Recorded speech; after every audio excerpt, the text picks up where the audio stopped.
And New York Freddie said to me, he said, I want to let him know the dude that was crying at the hardest at the funeral, carrying the casket, was the one who killed him. Yeah. So now, this is crazy to me, right? About a month ago, I told that story, right?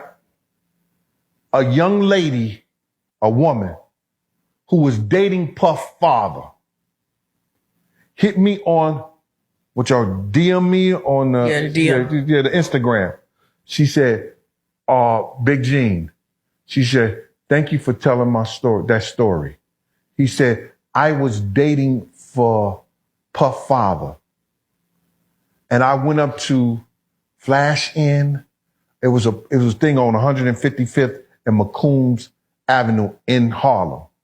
I was waiting for him the next day because he had told me the day before he was killed that to meet him up there.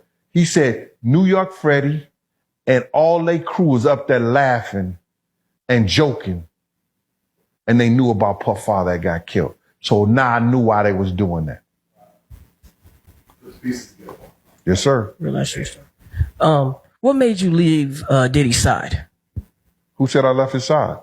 You said what made him, you said what made me leave his side? Yeah. The Diddy part. Oh, yeah, the whole working for him. Puff, ASAP Ferg father went to Puff, and there's two reasons.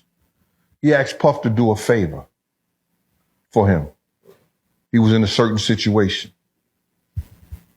And I took him up there. I had $10,000 of Puff money in my pocket because we had left North Carolina. He was going somewhere and he didn't want to take the money with him.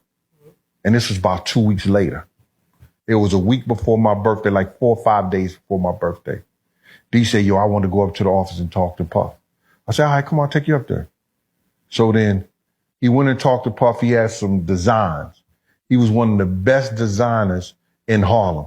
He had a clothing company on 145th Street.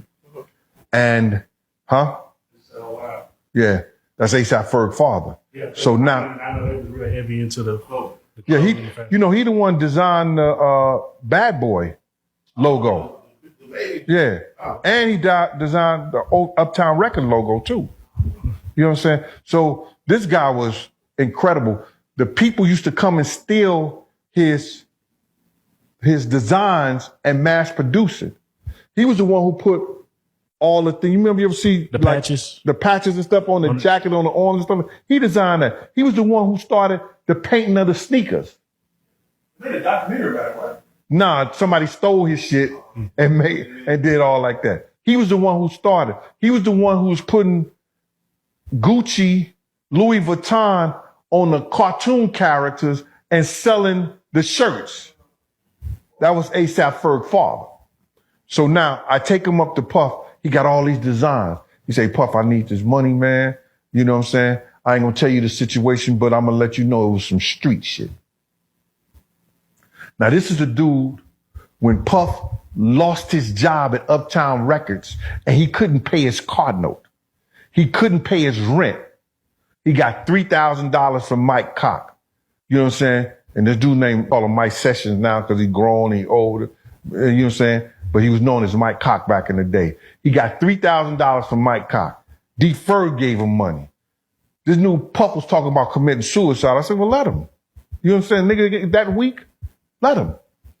You understand? So then now he gave this dude a lot of money because he was collecting money from the same gang dudes to make sure Puff could pay his rent, pay his car note, and survive until he got with the butt naked guys, you know, Corey, Wolf, and L. That was a crew called Butt Naked. You know what I'm saying? He got with them. They gave parties, bro. Yeah, I'm just, bro. I'm not tripping on. You know, we have some crazy names back here. Like there'd be like in Dallas, it'd be like Smash Head and Pumpkin Boy. It just, the names that like old school or OGs used to have back in the day just. Yeah, it was butt naked, and they logo a booty ain't a booty unless it's butt naked. Amen. All right. Nah, for real. So now he got money, gave Puff, and he went up and asked Puff for lazy money like that. Now I could have just gave him that money I had in my pocket, because Puff had completely all about it, forgot all about it. Never asked me the 2 weeks he was back in town and nothing like that, because I only had Puff on weekends, Friday, Saturday, and Sunday. When I get off work on Friday, you understand, they'll call me, yo, Gene, you got Puff? Yeah, I got him. You understand? Saturdays and Sunday, I have them all day. You understand? Those was my days. So now, D asked him for the money. Puff said, I don't think I could do it. So D left out the office. I said, D, wait here for me outside. I said, you ain't gonna give Puff, you ain't gonna give D that money, dog? He was like, nah. He said, Gene, I can't do it. I can't do it right now. I said, well, here go your 10,000 that you get. He said, 10,000? I said, yeah, you gave it to me 2 weeks ago, nigga. Here. Gave it to him. He said, you tell D about that? I said, no, that ain't none of his business. Wait, Puff was I don't want to say broke, but struggling artist. This is when he became, he was on now. Okay. This is some time after. This was after the city college. See, I gave you the time when after the city college, he lost his job. Nobody was effing with him the whole 9 yards. Then he went to that whole period where the dudes from Butt Naked, Wolf, L, and Corey, gave him the money to start up Bad Boy so he could keep Big, Craig Mack, and everything. Then he gets the deal from Clyde Davis. You understand? Now they put out Flavor in Your Ear. Do the Big Mac commercial, that Big Mac campaign, when he put Craig Mack and Big into that box, in that Big Mac box, that a kid from his label, Mel Love, he thought of that. Puff ran with the whole campaign and the whole 9 yards. Huh? It's a check. Yeah, it's a check. So now he's on. He's Puff. You know what I'm saying? So he's on. D Ferg went to him and said, yo, my man, I need to do this, He said, nah. Out of all the shit D had done for him, he only gave D $1,500 for that design and promised that he was going to look out and take care of him. You understand what I'm saying? That label's known worldwide. That image. Long story short, I gave him his money. I walked out the door. D said, I ain't never ever fucking with him ever again, Gene. I said, yeah? All right. So we were straight for my birthday, right? He said, yeah, we straight. I said, you all right? He said, yeah, I'm all right. Nigga died the next day. Oh, come on, man. Damn. On the 17th of October. My birthday, October the 16th. What? Let me ask you. 3 days later. At that I'm to finish your question. No, please. So now, I'm upset. I'm bitter. You understand? Behind this shit, we're in the office. Puff mother asked me. I'm sitting out by the office. This is Puff door. I got my chair out there. Nobody goes in his office or nothing like that, without clearing me first. So then, Puff mother asked me to go downstairs and get some food out of her car. I said, I'm not here for that. What's wrong with you? She said, all these interns and stuff like that. She said, you're the only one that don't do what I asked them to do. And I want to know why.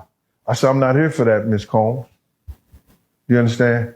She said, but if I ask you to do something, she was just going on like that. Puff came out the office. Why you always messing with Gene? Why you messing with Gene? I said, I'm 38 in the waist, handsome in the face. You understand? And then he said, leave Gene alone. He said, Paul, yo, I'm tired of this. Paul was the other security. So now I just never went back. That was it. What's your relationship to what's his name?